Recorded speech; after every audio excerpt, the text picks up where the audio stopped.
Well, hello, ladies and gentlemen, boys and girls, and welcome back to another episode of Ear to Ear podcast with C Ray and Lanny Mo. I am C Ray, and this lovable character on the other side of our screen here is Lanny Mo, and I'm pretty sure this is going to be a nice, spicy episode. We got a lot of stuff to talk about. Lanny, how you doing this evening, man? Great, man. How you doing? It's another day in paradise on top of the mountain, buddy. We got a lot to talk about in a short amount of time, so let's just get right into it, man. We got so much stuff we want to try to cover. First off, let's do some reflection here on Oklahoma. Bad game all around. Nothing good about the game after the first drive. Nothing good. Let it rip, Lanny. What did you not like? After the first, I'm gonna tell you what, we got the ball, went right down the field. I mean, they looked phenomenal. That was one of the best drives of the season to start the game. Went right down the field, scored. After that, it was rough. It was really rough watching that. There's the identity to this offense is something that I just don't understand, because it's they're run heavy, but it's almost like they can't get out of their own way at times. And OU was they beat us up front. That's the first time that our offensive line really got the best. Somebody else got the best of them, and OU beat us at the attacking points of it. And that was it felt like that game. Watching that game, it felt like it was a 6-hour long. Like I was on trial or something. It was forever. That game felt like it lasted forever. It's never going to end. It's never going to end. Yeah. I agree, man. I thought that it was bad. It was bad. We took the thrashing of the same variety we handed out a week ago to BYU. Yeah. 59-20 was our final score with Oklahoma. And honestly, man, I just can't find anything outside of the first drive. The only silver lining of the game was Beanie Bishop, and even he got scored on one time this game. He had some impressive stuff. I mean, the one they broke loose on, I can't remember if it was a run or I know it was a pass, because he broke loose from the other side of the field, ran across the field and down the field, tracked that guy down. He outran our entire defense that was running behind this guy, tracked him down and caught him at like the 5-yard line. They still ended up scoring, of course, but it just was crazy to see how bad we played on all sides of the ball. I mean, like you said, the big guys up front got manhandled all day. Green was terrible, 10-27 with only 154 yards. He did have 2 touchdowns, but he did have a pick. But, in a little bit of Green's defense, he didn't get any help from anywhere. Guys were, getting hit in the chest, not catching balls. The linemen were getting manhandled up front. People were missing blocking assignments. I mean, just all around a bad game. Defense, I told you last week, if we gave Dillon Gabriel any cushion at all, he was going to slice that defense all day, and that's exactly what he did. I credit OU coaching staff, because they literally picked apart everything that we do bad. They brought it to center of attention. We give up cushion, that 6-yard, 8-yard, except Gabriel hit him in stride. And Stoops made the whole damn family proud. I mean, he looked like, I hate to even say this, he looked like Tavon out there. Oh, just without the pure breakaway speed.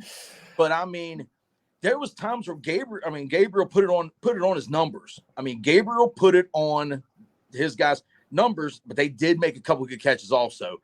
But Stoops, the one time, he's running like a 7-yard, 8-yard, catches in stride slant, and he flinched and got kind of stopped because he thought he was going to get hit. Yeah, and there was nobody there. Nobody's there. Nobody there.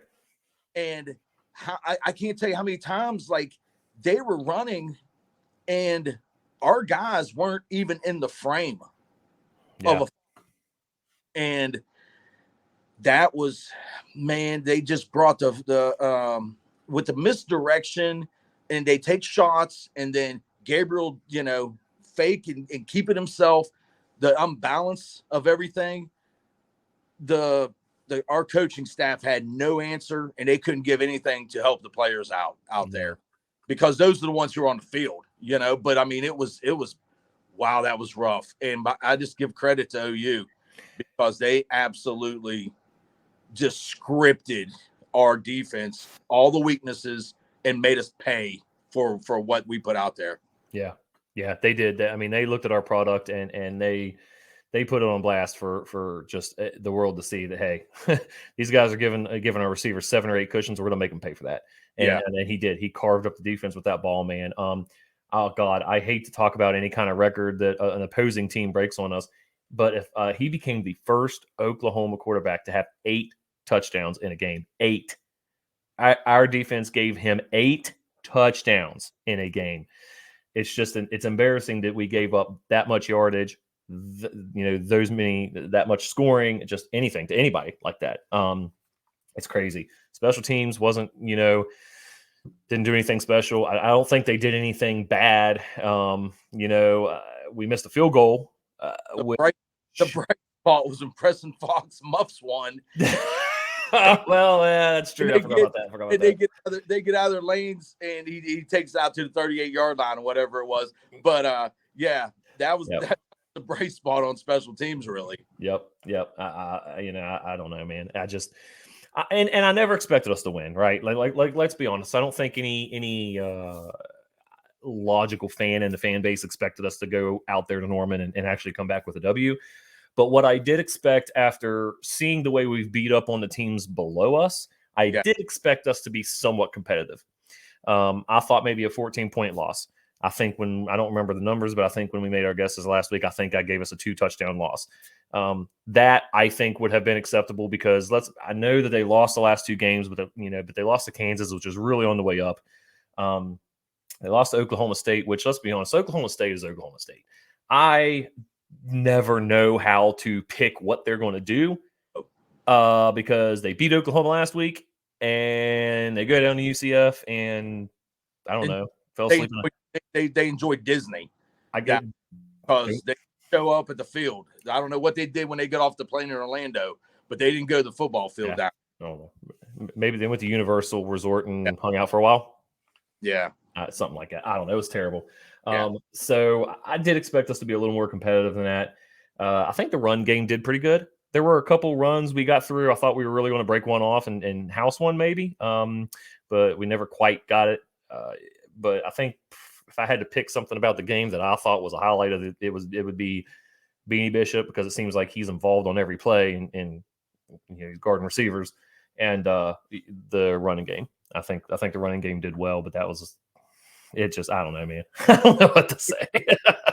It felt like offensively we were ready to one step breakaway. Like he called a phenomenal screen, and even the announcers are like, if he catches that, which is it was an awful 3-yard pass. But he called a screen, and if he catches that screen, it's 70 yards. White got tripped up twice with no defenders left. Or Henry had to beat one guy, and they'd have been off to the races.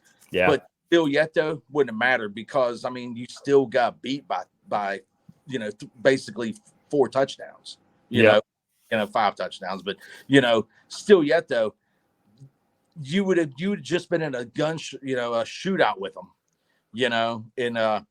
or it wouldn't have mattered because OU, I think they just scored 20 minutes ago again. And it was just so close, but yet we really weren't even on the same field as them last night. No, I don't know. You know what I think? Maybe it was. Maybe we went down through that first drive, which, like you said, was probably the best drive of the season. We were hot on that drive, man. Came out. Green looked good. The running game looked good. The offensive line looked good. Everything about that drive was great, and we scored. I looked at the wife and I said, you know what? We might be competitive in this game. I was like, that was, if we can do that, back and forth a little bit tonight, even if, still expect us to lose, but we might be respectable. Yeah. And then after that, man, the wheels fell off the wagon and the horse just kept trucking up the road. It was nasty. So I was so agitated at the goal line where we did not score inside the 3 pretty much. Mm-hmm. Then Neil Brown openly says, I can't believe that there was no pylon camera. That was his out of it kind of, because he truly thought we scored on 1st and 2nd down. My thing, there's no doubt if you punch that son of a bitch in and you land 2 yards in zone that it's a touchdown or not. You Right. know, get in there, make it obvious that you score. There shouldn't have to be reviews. There shouldn't have to be, then you try the shuffle, the fourth down shuffle toss thing, whatever. I was waiting for Green to RPO and either take it himself, run that fake pitch, something different. There was nothing different down there. No. And that's where I was just like, you got to be kidding me right now with that. Yeah, I wasn't a very big fan of a lot of the play calling, and it seemed that Green missed a lot of the reads. I don't know if it was a lot of maybe it was some window dressing from Oklahoma. Maybe it had something to do with it. Maybe he was clammed up and nervous as crap because it's kind of a big game. Oklahoma, we want this win. I don't know, but it seemed like he missed a lot of the reads, and just stuff just did not go well for us. It didn't work. So it's unfortunate.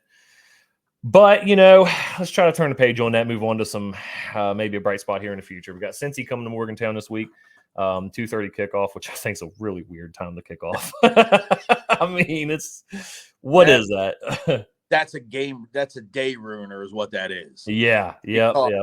Those who go to the game, we get there at, I'll get there at 9 a.m. and I'm not home, and I only live 8 minutes away from the stadium. Yep. And I won't get home until 9 o'clock at night, you know? And that 2:30 game, it just eats your whole day up. It does. It's right in the middle. And I've always hated them. I always like the noon games or the night games. But Cincinnati, bad team, sitting at the bottom of the conference. They're down there playing checkers with UCF in the basement. I really don't know where we lose this game. I can't expect us to lose this game. They got enough. I don't think they have anything for us. I think this is going to go back to UCF, Houston, which we should have won, beating up on the teams that we should be beating, which we've done this year for the most part. Aside from losing to Houston, we've won all the games that you would think we should have won. Yeah. So honestly, finishing against Cincinnati and Baylor, I don't see how we don't finish the season with 8 wins. Yeah. I think if we lose either one of those is unacceptable. I just don't. What do you think? Looking at Cincy, do they have anything for us, Lanny? Are they going to come up here? Are they going to get a win? Are they going to surprise us, or do we take care of business Saturday? I just think we absolutely dog walk Cincy. And then you don't know which team's going to get off the plane in Waco for West Virginia against Baylor. It's just I don't want to look ahead, but these should be 2 games that West Virginia wins convincingly to finish 8-4. And this team overachieved. Neil Brown overachieved if they go 8-4. I have no complaints. And if you're out there complaining that you're 8-4, you're absolutely out of your mind, because you wouldn't. There's nobody saying 8 win. They might win 7. I can hear that, but no one was saying, "Oh, they're going to win 9" before the season started. This team definitely overachieved, and take it for what it is. And we'll talk about the whole coaching carousel that's going on here in a little bit. Oh, buddy. But yeah. But yeah, this 8-4, I'm good. Got to win. Got to get a bowl game. Got to win. We're going bowling. I got it on my sign, but I got coming from the garage. We're bowling, baby. And but that's all I wanted. I wanted a bowl game and a bowl win this year, and just start rolling a little bit forward. I can't complain with that. No, I agree. For the team that was picked to finish dead last in the conference, everybody is well aware that we were picked to finish 14th in the conference this year. Yes. I myself settled pretty much around 5-7. I said if things went really bad this year, 4-8. I said if we get really lucky, really, really lucky, maybe we pull out 6 or 7. But 5-7 was my official win stone prediction. We're over 5, so they already have overachieved what I expected them to do. I don't, I'm looking at these 8 wins, and it is against some of the worst in the conference, which it should be. Those are wins you should have. Yes. Right. The thing that bothers me, and we'll get into this as our next couple topics come into play here. It seems that as long as Neal Brown is our coach, we're going to beat the guys in the basement. We're going to lose to the guys at top, and we're going to hang around the middle as long as his tenure continues at West Virginia University. I personally don't think that's acceptable. For if you look back through our history for the last 25 to 30 years, we are a better team than that for the most part. Maybe not 25 or 30, maybe the last 20 years. We've grown to expect to be from the middle to the top of our conference, maybe fighting for a conference championship once out of every 3 or 4 years, having 8, 9 win seasons consistently. And I'll be honest, and this is you know what? I'll pull this up here. We'll check this out. This is next year's schedule. And you're looking at next year's schedule. Of course, a lot of these dates not determined, just our schedule. Penn State, we know what's probably going to happen there. These Albany Great Danes should be our win. Pitt, 50-50. Arizona, 50-50. Cincinnati should be a win. Oklahoma State, Texas Tech, Baylor.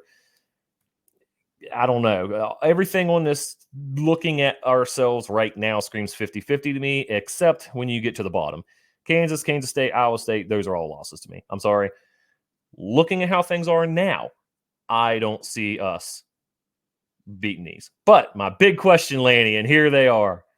Who's the coach? Who's going to be taking us in to the 2024 season? Is there a chance, if you've been living under a rock today and you have not heard any of the sports world news, Jimbo Fisher got canned at Texas A&M after a 40-point win. Right? Was it 40 points? Is that what they won by? 41. Yeah. Oh, sorry, Lanny. 41-point win. The man gets canned. Going to get paid somewhere around $75 million. Oh, man, I don't even know. I'm so excited to tackle this. I'm not even sure where to begin, okay? West Virginia, in my opinion, is at a fork in the road of our history and our trajectory, okay? We have Neal Brown, who should and we expect to win 8 games this year. Big turnaround from the first 4 years of crap, of no rankings, no winning seasons, if you want to count 2020. Has an asterisk beside it. I do not. What do you do here? Do you keep Neal? If Jimbo calls Ren Baker and says, hey, man, I want to come home. I got $75 million in my pocket. I'm gonna come home and coach the state that I love. What do you do? For one, that phone will never ring from that end. Why not? He's not gonna call, buddy. You got $75 million in your pocket. You're gonna wait for somebody to call you. That's the way I see that. Yes, but he did say in an interview. Now you have to remember. Okay. He was asked about this. And he said, you can never say never in this business, but home is home. Yeah. This is the opportunity right here. But what you got to gamble on something. You're looking at Neal Brown, 8 wins this year. We just showed you the schedule for next year. Do you gamble on Neal Brown being able to sustain the success that he's had this year? 8 wins, really overachieving. If we finish anything above 8th place in the conference, way better than anybody in the country thought we were going to do. Do you gamble on him being able to start to sustain that, and we've actually have turned the corner in the program, or do you go ahead and make the pedigree hire that could be out there for us to take advantage of?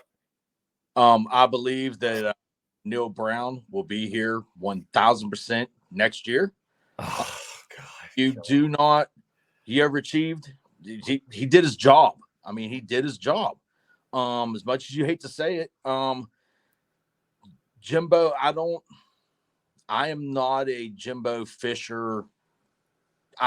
You know what? I think he's a better coach, but I do believe Jimbo Fisher has not won. He won a national championship with a Florida State team that was loaded. He didn't win back to back ACC titles, I believe. He backed off of Bowden down there. Ended up going to Texas A&M. That he could not win at Texas A&M with all the money. Okay, all right. Got everything he wanted all the money and all the players, still didn't win. Okay, true right now. He has won at Texas A&M. He's not winning right now. The man is 45-25 at Texas A&M. Yeah. He's 20 wins above 500. Neil Brown is 1 above 500.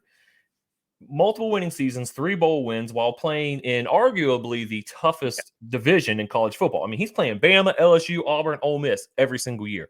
Every other year, you're sprinkling in some Tennessee, you're sprinkling in some Georgia in there. He's playing in the SEC, where he is getting the top classes, but so is everybody else in that conference with him. Mm-hmm. In my opinion, it's a splash hire that brings new life to a program that I feel that, quite frankly, people are getting stale with. And he brings new money. He brings new hope, probably better recruiting. And I think he could come here in an easier conference with either the same level recruiting we have now or maybe better recruiting that he might be able to pull from states like Florida and Texas, if he could pull from Texas. And in an easier conference, and I think he could win here. And I think that if you're looking at this right now, I don't know. I've heard a lot of different things today.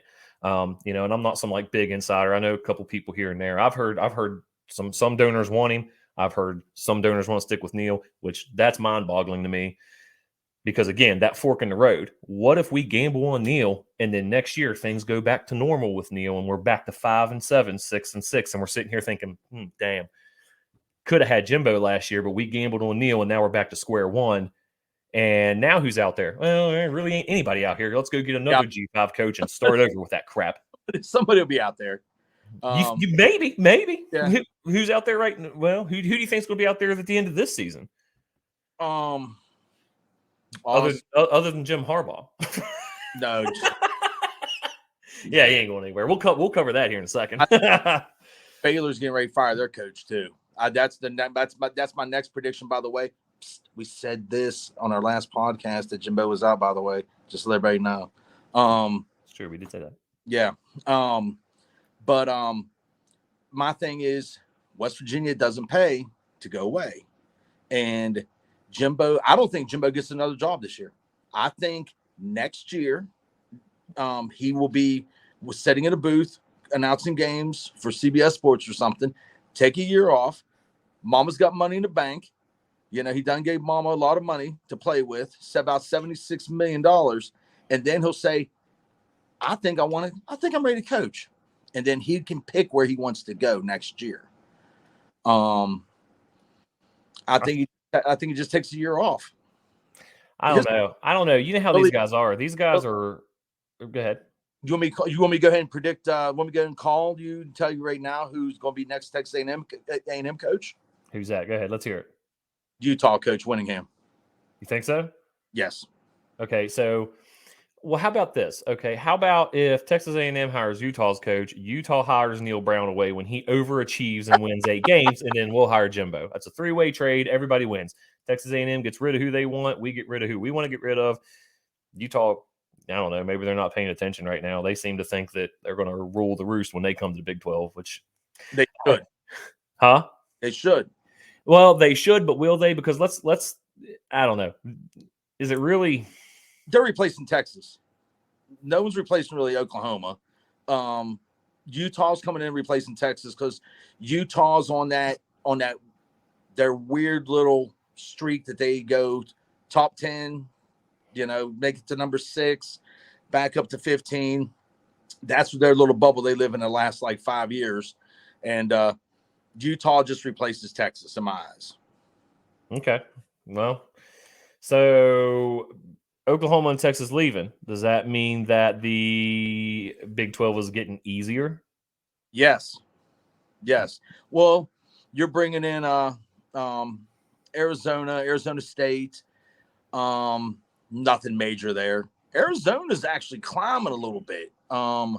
When they're, I'm saying they're doing a lot better. I don't watch them because they come on at 2:00 in the morning, but it's like, but they're Arizona's climbing, recruiting a little bit better and stuff like that.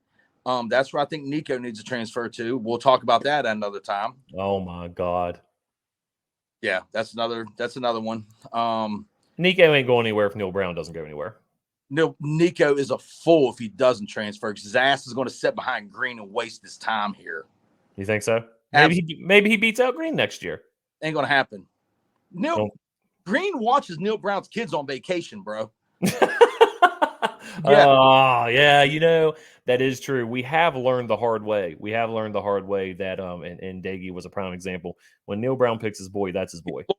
He's to a fault. He is loyal to a fault. Absolutely, he is. Yeah. But back to the Big 12 thing. I don't know where we are going to be picked every year in the Big 12 to finish 11th, 12th, 13th, 14th. They're going to say we're not that team, and we're going to finish in the top, 8. Top 8. You're between 6 and 8, and I think that's our niche. I don't know if Brown's the best to get us over that hump. I know he's not the best to get us over that hump, but I don't know who is. Jimbo Fisher. Shut up. I'm just saying he can do it. I don't know how. You don't make. I'm sorry. You can't get him this year. Hello. Oh man, ladies and gentlemen, we're having some technical difficulties here. Holy crap, Laney disappeared on us. Are you okay there? Yeah, I got a little excited. Wait, you see, I've told you shouldn't be drinking when we're doing podcasts, man. Save it for Saturday. It's not going to happen this year. That's the bad thing. If it was the end of Brown's contract, or if they won 5-6 games at this point right now, well, they have right now.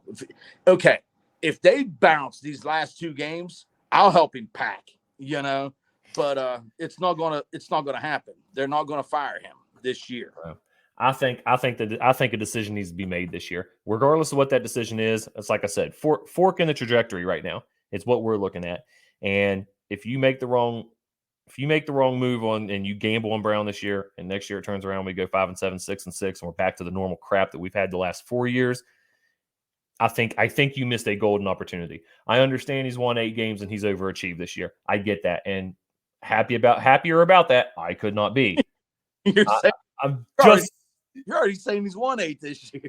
I'm expecting it. And if he doesn't win 8 this year, listen, for me, 8 wins was the basement for me to support him being the coach next year, assuming that there was not a better hire out there to be had. And right now, there is a better hire out there to be had. There is. Ren needs to be calling up the donors and saying, hey, look, this is what we want to do. I don't know why some of these donor guys that want to keep Neil, I don't know why they do. I don't know what they see. Are there any? Huh? Are there any that wants to keep him? I've heard that a couple of them said that, the Jimbo news doesn't change anything for them. Neil wins 8 games this year. He needs to stay. I don't agree with that. I haven't seen anything in the last 4 years that has made me think, or this year, outside of beating up on teams that are down and under us, which is fine, which is what you should do, which is what we want to do. But again, is the fan base okay with that? Beating the basement, always losing to the guys at the top, and always just hanging in the middle. Are the fans okay with that? We don't get to make our schedule, man. It gets sent to us. So if you're going to give us the basement, the kids down there hanging out, that's who we're going to beat up on. And okay, but what about next year? What about next year when we play Kansas, Kansas State, and Iowa State, and we lose all 3 of them because they're all 3 going to be ranked higher than us? Kansas is on the way up. I'm sorry. Everybody keeps throwing their surprise out there that Kansas beat Oklahoma. What? Are you kidding? Has nobody watched Kansas over the last 3 years? Has nobody watched Lance Leopold go in there and do in 2 years what everybody said Neil Brown needed 5 years to do? And that's the thing that really caught me, is everyone said, well, Neil, we need to give him more time. He needs 4 years. That kind of crap is done. We are in the age, and the college landscape right now is you hit the transfer portal, you get the money to pay people, and it's essentially a lower level of professional sports. You go out there. Lance Leopold did it with Kansas in less than 3 years. God, I'm slipping on the new TCU coach's name. But Sonny Dykes. Was that who it was? Okay, sorry, Sonny. But they turned around, did it, and now granted, it wasn't greatly sustained because they're not really doing as hot this year as they did last year. But you don't have this stuff anymore where you bring in players and you develop them, and everyone says, "Well, we got this young team." Half of them are going to leave for NIL, half of them are going to leave for the NFL. Yeah, and then we're going to be sitting here hitting the transfer portal again next year. So you got to find that coach that can go out and get those guys every year out of the portal and bring them in. That's where we got to live at. West Virginia has to live in the transfer portal. Dana would have killed it this year. You have some out every single morning at 6:00, and that's where you live. That's where you get your Beanie Bishops. That's where you get, Carter, the high guy that you're going to bring in. If you can get him for 2, that's amazing. Get him for 1, take it and run with it. Yeah, I think. But anyway, we'll let you guys decide on that. I would really like to see some comments on your all's thoughts on Jimbo and that whole situation. I think we do it. I think you do it. I think if you call Jimbo Fisher and he says, "Yeah, you know what? I'm ready to do it. Let me come home." I think you tell Neil Brown, "Hey, put your house on the market, get your crap in the U-Haul, and beat feet." I'm over that experiment. If we keep him and he wins 8 games again next year, all right. But Lanny, I made the mistake of getting my climbing stuff out and cleaning it off last week, and I put it back in the closet. I'm done. We're climbing. Yeah. One thing, we were talking about coaches that are going to be available next year, and I made a little joke there about Jim Harbaugh. How you feel? How you've seen the new stuff that's come out about it, Lanny? Tell me what you think about all this. There's no doubt that it's a mess, and the Big Ten has no idea the monster they're messing with Michigan. It is outside of the Ivy League. They are a law school, and you're about to get schooled in law by Michigan. Every guy who's a Michigan man is their mouth's watering over this, what's going to happen up there. I think it was complete garbage on behalf of the Big Ten to call the man while he's getting ready to board a plane or on the plane to go play Penn State. You wait till Friday at 4 p.m. to give him the suspension or whatever the conversation. Come on now. You gave him no fighting chance to even file a junction to be able to really even, coach against Penn State, which it honestly, they punched Penn State in the mouth repeatedly. Dude, they never attempted a pass. Michigan did not attempt a pass in the second half of that ball game. In the second half, dude, they ran it down Penn State's throat. Yeah. Penn State couldn't do anything in return. Penn State fired their offensive coordinator today because of the garbage that Penn State's putting out there offensively. So wait a minute, you're telling me that a team found that this was not working and fired the guy on the spot? Offensive OC, it's a difference, but yeah. Well, Texas A&M just fired their coach. Yeah. I'm telling you, man, I'm like a dog with a bone with that, Lanny. I'm just saying. But back to Michigan, that is going to get very, very, very, very interesting, to the point to where don't be surprised if there's going to be some stuff flying around, serious stuff flying around, where Michigan wants out of the Big Ten. Just saying, because it'll get really serious really quick up there. Michigan to the ACC? No. They would go to the SEC first. But it's going to get messy. Michigan's about to get messy up there. Well, more power to him. I still think the kid was an idiot for using his own credit card and his own name. But, if he wouldn't have done that, maybe they wouldn't be having this conversation. I don't know, man. I don't know. I think you're right, though. I think Michigan's really going to make a stink out of this. Yeah. Well, I don't know. I think the Big Ten's kind of it's all just a stink. It's all a mess. I mean, what do you say about it? The NCAA is a mess. The whole thing mess. Like WV basketball, that's a mess. Oh, buddy, we'll lay into that on the next episode, because we got some thoughts about that too. Yeah. But guys, We appreciate everybody that has tuned in here for the last 3 weeks. This is our 4th episode, and we've got some subscribers. We got some. We have a few comments. We got some likes. We're really enjoying doing this. We hope you guys are enjoying what we're putting out here. If you like this, subscribe, send it on to friends, pass it on. We are going to continue whether you do or not. But yeah, it's about 40 minutes out of our life a week that me and this guy here truly enjoy each other, just talking. And none of this is scripted, none of this is reading off papers, and it's real WVU fans, sometimes bitching or crying or complaining, other times laughing for joy. And just this is the stuff that you hear in the blue lot. This is where me and him are, in the blue lot, talking about this with our friends. And a shout out to Tony down in Buffalo, West Virginia. Shout out to Joe Malcolm and Joe Jones and the tailgate crew over there. And at the corner of the blue lot, we appreciate y'all. Good guys, good guys, and a good time. Yeah, and just to all our friends and relatives that listen to this, we appreciate y'all. Yep, absolutely. And guys, Wednesdays, 9 a.m. The stuff we'll put her on there, and you guys listen to it. Tell us what you think. Subscribe, like, all that good stuff. And we hope you guys have a good week. We hope we left you smiling ear to ear.